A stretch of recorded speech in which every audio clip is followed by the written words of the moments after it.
আজকে আমার বর মেট্রোতে উঠেছে আর আমি সিঁড়ি থেকে তখনও নামতে পারিনি, মেট্রো অলরেডি ছেড়ে দিয়েছে। মানে আমি একা দাঁড়িয়েই রইলাম, ও চলে গেছে। তারও এদিকে লঞ্চ ঘাটে মানে আমরা আসছি তখন লঞ্চটা সবে ছেড়ে দিল। মানে একটার পর একটা অ্যাক্সিডেন্ট হতেই থেকেছে আজকে। কারছে মুখ থেকে ঘুম থেকে উঠেছিলাম। হ্যালো এভরিওয়ান, সবাই কেমন আছো? আশা করি সবাই খুব ভালো আছো আর আমিও খুব ভালো আছি তোমাদের আশীর্বাদে। চলো আজকে সকাল সকাল বেরিয়ে পড়েছি, তাও সকাল বলবো না, এখন বাজে প্রায় 11টা। আজকে আমরা যাব ধর্মতলায়। তো আজকে আমরা ট্রেন দিয়ে করে যাব, মানে আমাদের ট্রেনে করেই যেতে বেশি সুবিধা লাগবে। আর যা গরম পড়েছে, বাসে করে গেলে তো শরীরটাও খারাপ লাগবে। আর রোদে এত, মানে বাড়ি থেকে যখন বেরিয়েছিলাম হালকা হালকা ঠান্ডা লাগছিল আমার, অত বেলাতেও যেহেতু আমার শরীরটা একটু সর্দি কাশি করেছে, এখন ওয়েদার চেঞ্জ হচ্ছে। তো নলপুর স্টেশনে এসে প্রায় আমরা আধ ঘন্টা বসেছিলাম। আজকে ট্রেন দিতে যে লেট করেছে কি বলবো। এখনই যা রোদের তাপমাত্রা, মানে পুরো গরম হলে যে আমরা কি করব তার ঠিক নেই।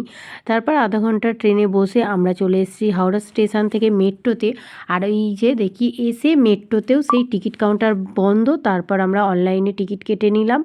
অনলাইনে টিকিট কাটার পর ওই থেকে না তাড়াতাড়ি করে আমরা নামছিলাম। ও বলছিল যে ট্রেন ঢুকে গেছে, তাড়াতাড়ি নামো। তারপর ও নেবেই সিঁড়ি থেকে ফট করে উঠে গেছে, আর আমি সিঁড়ি থেকে নামতে পারিনি। উঠে দেখছি ও সিঁড়িতে, মানে তোমাদের কি বলবো, আমি দেখছি যে ও ঢুকে গেছে আর গেটটাও বন্ধ হচ্ছে, আর আমি সিঁড়িতে দাঁড়িয়ে গেছি। আমি হাঁ করে গেছি কী হবে।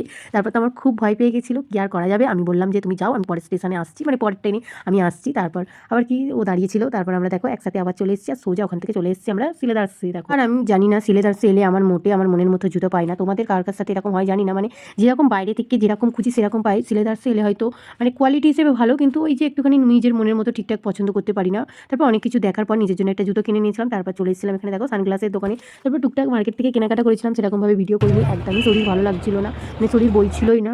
তারপর অনেকগুলো শপিং মলেও ঘুরেছিলাম। এই যে দেখো ঘুরে ঘুরে কেনাকাটা করছি, মোটামুটি কেনাকাটা আমাদের হয়ে গেছে। এখন তো প্রায় সন্ধ্যে হয়ে গেছে। এবার এই যে ব্যক্তি দুজন, মানে জাস্ট মাথাটা হেড করে দাঁড়িয়ে আছে, মানে শরীরটা আমার খুব খারাপ লাগছিল।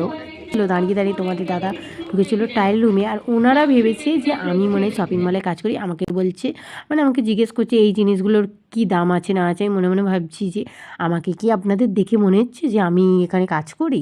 তারপর কি ওখান থেকে বেরিয়ে চলে এসেছি সোজা, মানে এত মাথা ধরেছিল, একটুখানি চা নিয়েছিলাম, চাটা খেতে দারুণ ছিল। তারপর চলে এসেছি একদম সেই গঙ্গার ঘাটে। আর ওই যে তোমাদের বললাম লঞ্চ, মানে লঞ্চের ঘাটে এসেছি, দেখি একটা লঞ্চ ছেড়ে দিয়েছে। তারপর একদম সোজা চলো এবার যাব বাড়ি, অনেকটা রাত হয়ে গেছে।